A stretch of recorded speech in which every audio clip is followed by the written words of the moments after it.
Welcome to We the People Devlog number 2. In this Devlog episode, we'd like to introduce you to the team of volunteers and contract hires that make up Small Indie Company, and talk to you a little bit about what we're doing moving forward with the game. It will be a little unconventional, as some parts were recorded live. So first off, we're making this video following our Technical Demo 1 showcase at Steam Next Fest. We were very thankful to have put it in front of over 2 million people, which is an incredible milestone for us. However, that means we've had that many eyes judging the game at a fairly unfinished state. Luckily, most everyone has been understanding that it was really just a proof of concept and not an actual game. There were some people who misunderstood the intention, but that was expected. Regardless, we're amazed at the love and support you guys have shown us, so thank you for that. Before we jump into things, we'd like to try something new. We have a question for you, the community. We're looking at implementing ghillie suits to the game. Let us know if you would like something like this, or if you feel it shouldn't have them at all. What trade-offs, benefits, or drawbacks would you like to see with a ghillie suit? Would you also want ghillie wraps for certain rifles? Comment below your thoughts and feedback, and we'll try and take as much of it into consideration as we can. The following is a discussion from our team, where we introduce ourselves and discuss what we're working on.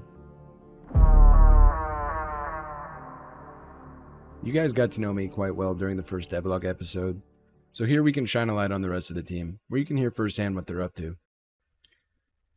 We can start off with Cody. Say, because we know the technical demo was just a rough proof of concept, things were just kind of slapped together to give an idea of what we wanted to do. We have now pivoted based on the results of that and started to refactor all of our core systems and basically have a solid foundation to build and expand upon that allow us to do things in a modular, efficient way. Trying our best to learn from games we idolize, we've looked at some of the pitfalls that face them. For example, there's no shortage of games in the extraction genre that are limited by their own framework and code structures, at times incapable of being changed or improved upon, out of fear for breaking a myriad of other unfortunately interconnected systems. Doing what we can now, early in our development, to avoid these issues, we're looking at implementing modular systems that are independent of one another, but work in tandem. So that way we don't end up with spaghetti code and having to rework the entire system from the ground up 7 years from now. Take our inventory system, for example, something Cody has been focused heavily on, as it will be a large basis for a lot of our game and should be future-proof to avoid headaches in the long run. Is clearly one, so that way if we expand upon the inventory system in the future, it won't necessarily get broken because it's not dependent on a variety of other systems. Now, I guess my question for you would be, how is that involved with hackers? How can we prevent misuse? So you're kind of limited there to some extent, but you can really reduce their priority. So for example, if someone goes into a raid with full kit, the only thing you're going to know about that person is what they're carrying. You're not going to have the target problem of knowing what's in their pockets, what's in the rig, inventory, so on and so on. They don't have prioritized targets. Instead, they know, okay, this person's holding X and Y. You don't know what else they have. So that kind of opens up the choice of, okay, if they're cheating, they can see what other people visually have, but that's it. They don't know if someone, okay, they picked up, 3 graphics cards, something like that. They're not going to know that. Because client A doesn't need to know what client B has on the opposite side of the level. Same thing, they don't need to know, what's in a chest unless they've opened it. Right. That also reduces the overall traffic being sent amongst clients to and from the server. Which is a big thing as well. I think another aspect of combating hackers is the fact that we're trying to work with new tech like, say, AnyBrain GG. Basically, it is an AI-driven anti-cheat that looks at the peripherals of a player and compares it to the actual actions of a player in-game. So, for example, if someone is hacking or cheating, they might find themselves turning and engaging with something, even though their mouse wasn't doing that, even though their WASD was not doing that.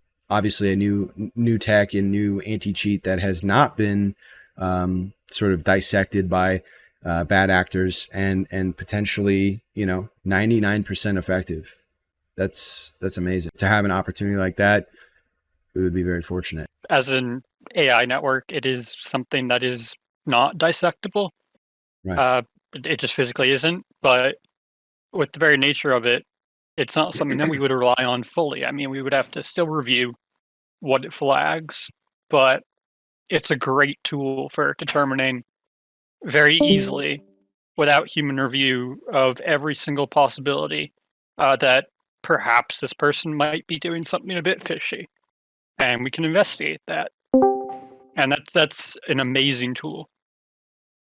I hope we can leverage that. Yeah, that's awesome. Very, Yeah, am I very here? cool. Yeah, go for it, Ian. Okay, cool. Hey guys, I'm Ian Goldsmith. I'm one of the devs on We the People, and I've been focused on converting our replicated movement system from blueprints down into C++. This will improve the way players interact with the world, namely walking, sprinting, mantling, crouching, proning, and swimming. And this new rework will be more performant and allow for players to set up their own keybinds. This is important due to the taxing nature of character prediction and correction happening on every frame for every client on the server. Basically, the movement component is one of the largest draws on the server because the server has to process where everyone is at all times. And converting our movement component from a predominantly blueprint-based system to C++ will optimize it quite a lot. Yeah, that's super important, right? Like one of the most consistent feedbacks I think we got after Steam Next Fest in that technical demo one was, some people felt the movement was a bit off. There were folks who enjoyed that first person perspective, and then there were people who just felt like it was maybe clunkier than it needed to be. This is definitely something we're looking at and trying to improve upon moving forward. How you doing, Bran? So it's my turn. Yes, sir. You're up. Okay.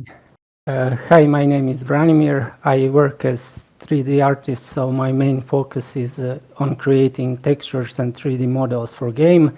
But currently, I'm in the process of creating master material to streamline design process for weapons and attachments. It also allows us to add effects like dirt, rust, wear, and tear to our models. Yeah, man, that's so important, right? The concept of a game taking place in Washington State, right? You have a considerable amount of rain and downpour. Maybe not all the time, but when it does happen, you want that to sort of interact with the world in a very meaningful way, and not just the world, like the environment, but the firearm you're carrying, right? That's super important to see those things happen. And grime, dirt, rust, all these things are expected. So, Bran, that master material, we can't wait to see it. Yeah, me too. How you doing, Josh?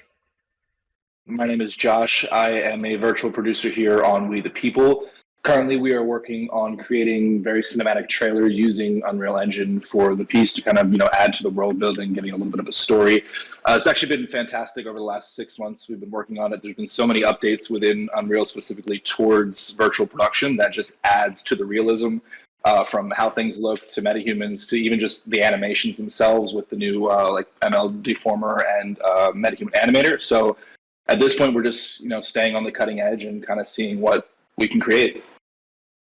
Yeah, awesome. And you've been keeping me up to date with those cinematics. And what's interesting, I think, is watching it evolve. Like, I think it was a few months ago you sent us like the early animation previs, right? That was kind of obviously like a rough version of it, but seeing it come together, small details like even the way the rain interacts with the windshield of a vehicle, traversing through a scene is pretty cool. So we're very excited to see that, and I'm glad you're working on it.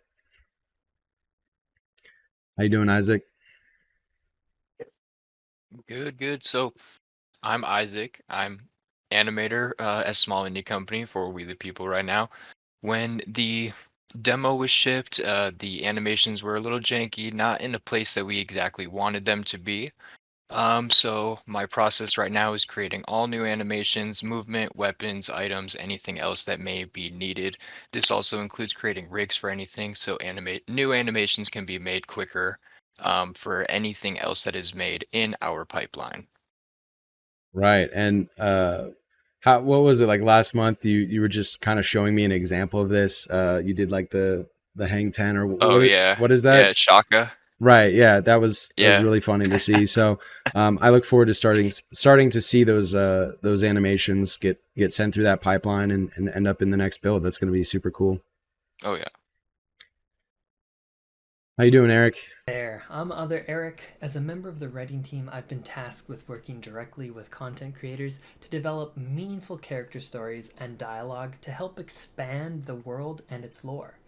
It's been awesome to watch content creators give us feedback, get involved, and in some cases get really invested in the writing process, which ends up bringing really authentic characters to their audiences, the players, as well as their communities. So it's been very fascinating and interesting getting to know these individuals, their communities, and that unique flavor that they end up bringing to the table in the writing department creates some really spectacular stories and characters so far for everybody to enjoy in game. So it's been wonderful, and we'll keep you updated as things progress. You know, it's really cool. You know, a lot of the work that you and James had done, and even William, you know, and Andrew getting involved as well. It's been cool to see that sort of a step beyond fleshed out at this point. Now we're getting content creators involved. We're explaining to them the purpose of their character, the dialogue involved with their character, where they fit within the world and the story, and that's incredible. And in some cases, we get very positive feedback. Some folks are slightly less, like they're just like, you know, surprised that they're even in a video game or going to be, and others are like, you know, very thoughtfully critiquing our writing and saying, well, you know, I don't know if this aligns with my character's motivations. And there's something kind of special about that, right? That means they're truly invested in the character, and it's just awesome to see. So thank you, Eric. Hey, Jess. Hey, I'm Jess. I'm the lead concept artist here, and I create concept art, but I also provide feedback to our other concept artists. I'll be working on making the art surrounding NPCs and enemies, making them look detailed. The goals for concept art is to create good ideas and functionality of anything visual in the game's world. Yeah, and that's super important, right? Like the idea of seeing something kind of brought to life before it's even put in game. That's super cool. I think what's really cool about the detail you've done, especially working for like projects like Sky Oblivion and Red Solstice 2, you've kind of you've honed this ability at making creatures look disgusting, like absolutely putrid, and it's awesome. And then oddly enough, you've made for Fear and Fealty, our other game, you've made say like the dwarves, the elves, the humans, and the halflings, right? You somewhat you bring like a lot of life to them in many ways. And I think even recently you've been working on the tattoos and markings, right? The scars and jewelry, you know, on the dwarves, and that's been really cool as well. How you doing, Lucas? Hey, I'm Lucas, a technical artist for We The People. The demo's performance was rough, so I came in and have been working on optimizing the environments for the game. I'm also tasked with building the settings menu, providing new features like display option, global illumination, hardware ray tracing shadows, screen space ambient occlusion, DLSS and FSR. And we'll be working on bringing controls and keybinds to players moving forward. I've gone to great lengths to improve performance by optimizing the game, starting with the shadows, which has been one of the largest performance draws. I spent the last few weeks tweaking and testing different methods so that we can provide high performing options without sacrificing too much quality. We have extended out the option available to players with the lowest option, giving better performance and less quality while maintaining a realistic shadow, and the highest option giving the best quality with less performance, but still far better than the previous demo. Hey, I'm Slava. I'm an animator working on cinematics for We The People project. I worked on the Dr. Bashir H video log number 1, and in the next H video log we'll be using the upgraded live link system for better facial capture, and we'll try to improve emotions and facial expressions. Moving cinematics forward. How you doing, Austin? I'm doing good. Hey, I'm Austin. I'm also known as MVG Hells. I'm one of the community managers for We The People. I've been mainly focused on making the Discord as secure, accessible, and welcoming for our community as possible. I'm also the community manager for 501c3 charity, Military and Veteran Gamers, which is partnered with We The People. We're working on hosting online and offline events together. For example, we are looking to host an event at TwitchCon Vegas later this year. We're also assisting any way we can with development, getting a ton of veterans involved in playtesting and voice acting characters. Yeah, I think that's so incredible, right? We're very thankful for an opportunity to work with MVG. Obviously, quite a few of us are veterans, and we find that to be just absolutely awesome. And you know, not only hosting these events, like we're talking about wanting to set up like a range day event at TwitchCon, get content creators going to a nearby range. That could be super fun. How you doing, Sean? How's it going? I'm Sean. I'm also a community manager. I work with the Steam page and answering community questions on our other social media platforms. Awesome. Yeah, man, you've been here for a hot minute, haven't you? A little bit of time. Yeah. Seen a thing or two. You've seen a thing or two. You've seen the game change, right? Imagine where it was originally. It was sort of this odd amalgamation of a first and third person game. You could swap back and forth. It was an entirely open world game, right? It was definitely different.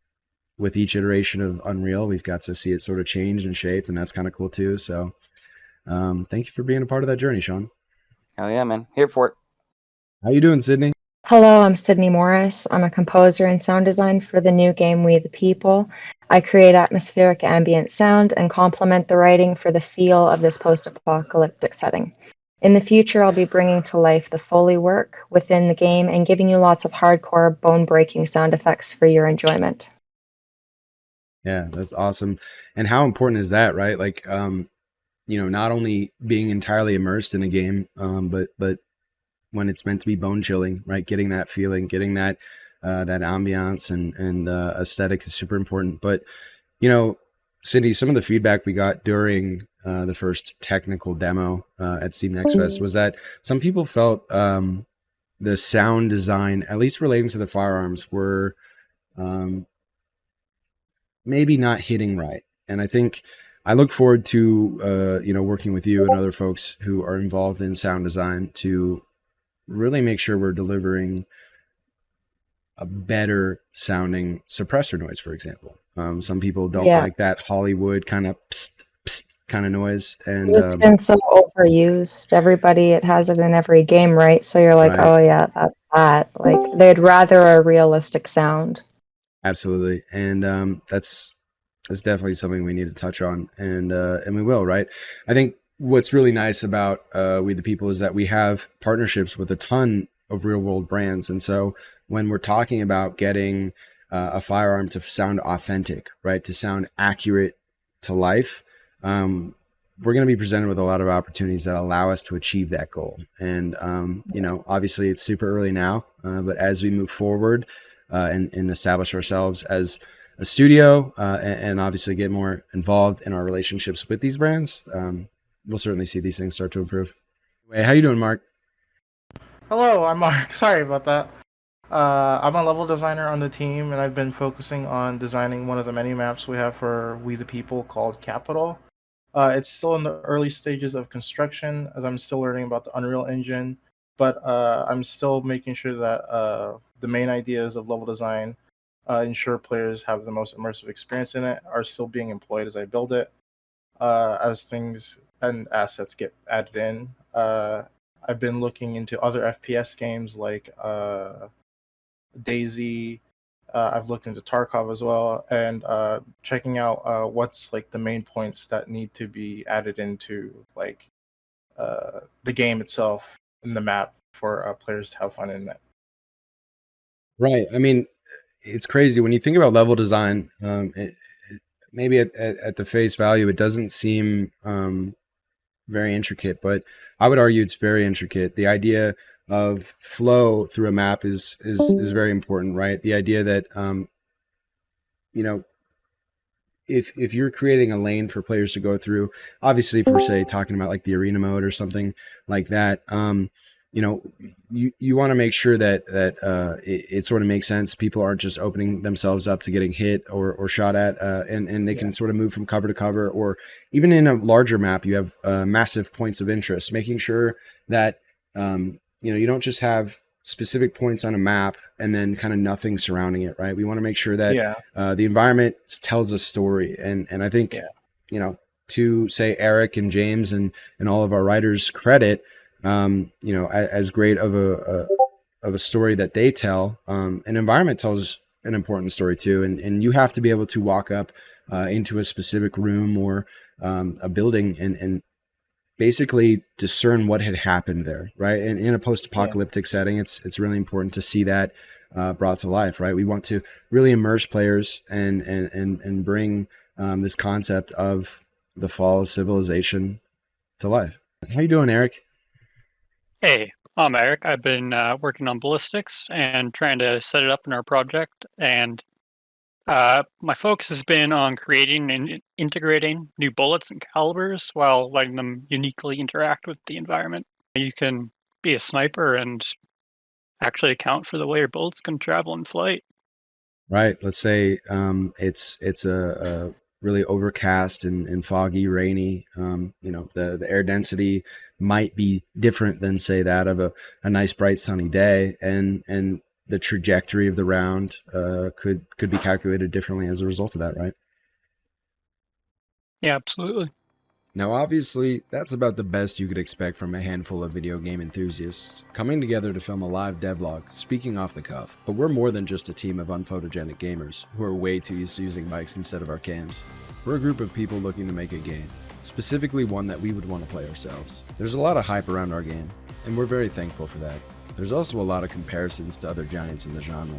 We are far from having earned those comparisons, but we will work hard to earn them someday. Until then, we will continuously improve and iterate upon our idea, taking it from the proof of concept you saw in our technical demo 1 to a full-fledged game. And most importantly, we're taking all of you along with us on this journey. If you want to stay up to date with our progress, feel free and follow us on our socials. We'd also like to give a heartfelt thank you to all of our supporters on Patreon.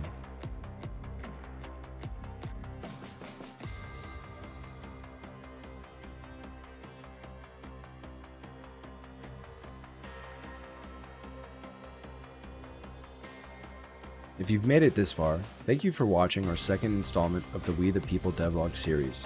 This one was a little different compared to how we normally plan on doing things.